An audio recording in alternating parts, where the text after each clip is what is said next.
Hello, Portola families. I'm Sheila Holland, school counselor, and I'm going to read a book to you, a fiction book, about finding the quiet place inside of you. The book is called Charlotte and the Quiet Place.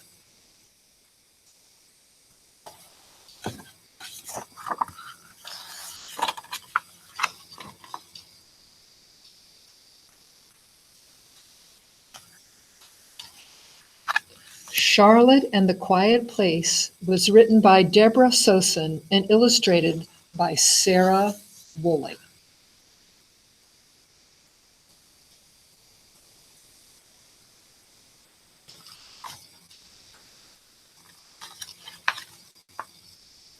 Charlotte's house is noisy.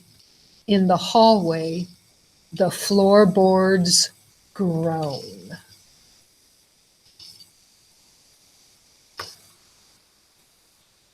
In the living room, the TV bellows and blares.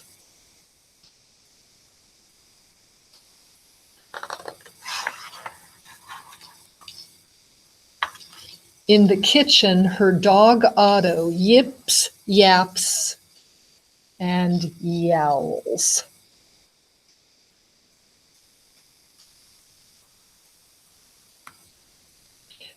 Even in her bedroom, which is supposed to be a quiet place, the old steam radiator, that's like the heater, hisses, whistles, and whines.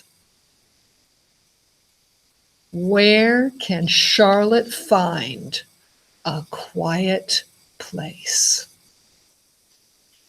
So maybe you can think, is there anything a place that you can think of that's a quiet place for you? Or do you have the same trouble that Charlotte does?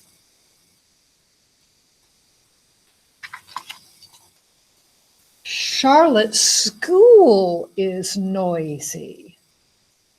In the classroom, the bell clangs.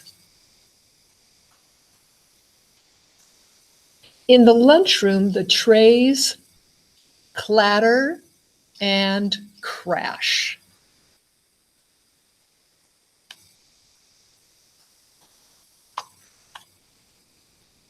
On the playground, we don't have swings, but some schools do.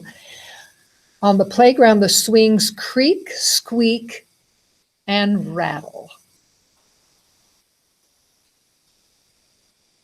Even in the library, which is supposed to be a quiet place, the children giggle, yammer, and yell.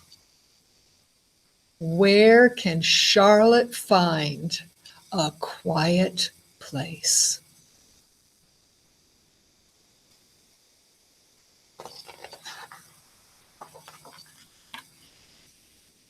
Charlotte's neighborhood is very, very noisy.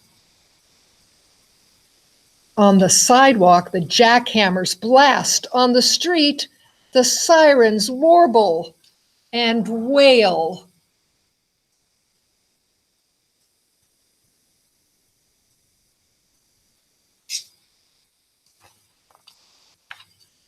Underground, the subway screeches, rumbles, and roars. Now it's like a bus that's going underneath the ground. Even in the park, which is supposed to be a quiet place, the leaf blower buzzes, blusters, and hums.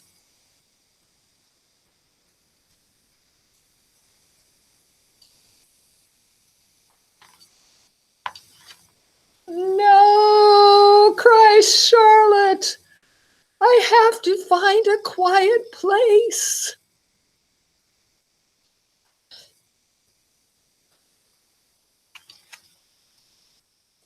One Saturday morning, Charlotte takes Otto for a walk.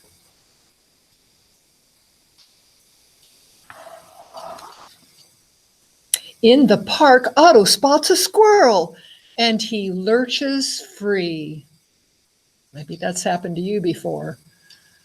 Unexpected. Charlotte chases Otto, charging down the hill, over the bridge, and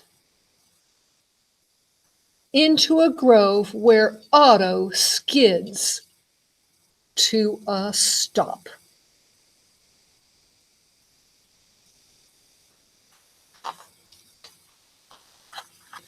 Charlotte and Otto are out of breath.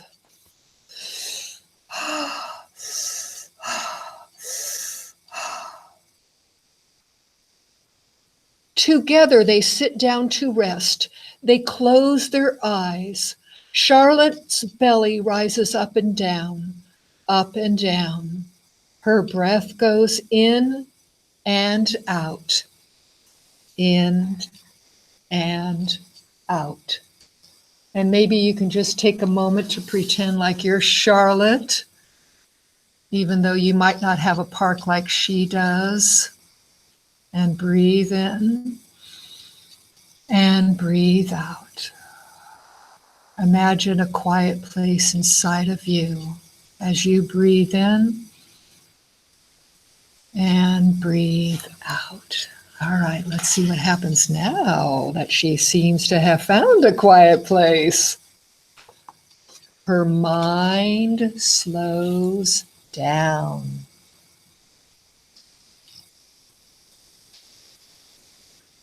It is quiet at last. It is so quiet, Charlotte notices an even quieter place.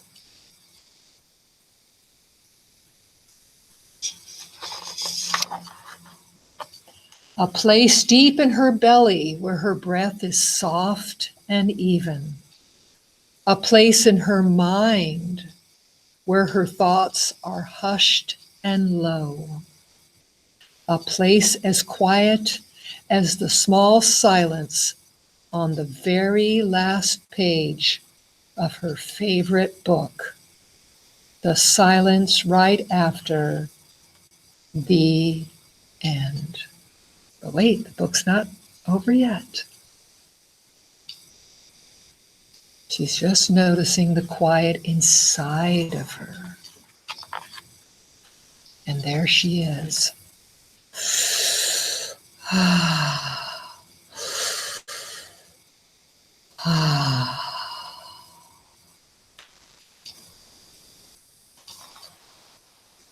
When Charlotte is ready, she and Otto hike slowly from the grove.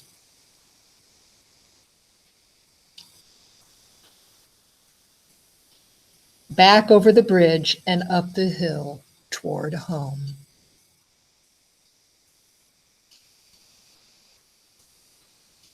Nowadays, Charlotte's house is still noisy.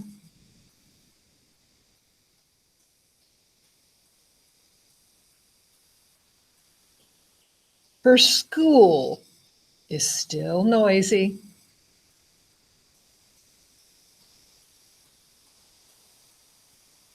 And her neighborhood is still very, very noisy.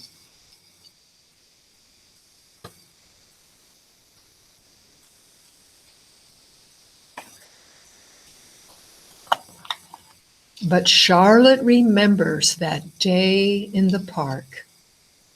So wherever she is, whenever she wants, when her world is too noisy, Charlotte simply closes her eyes and travels back to that peaceful place.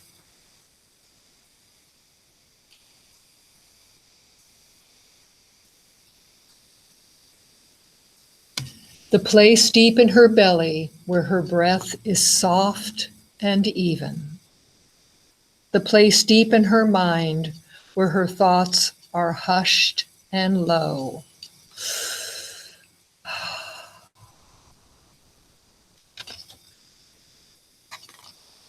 the quiet place inside.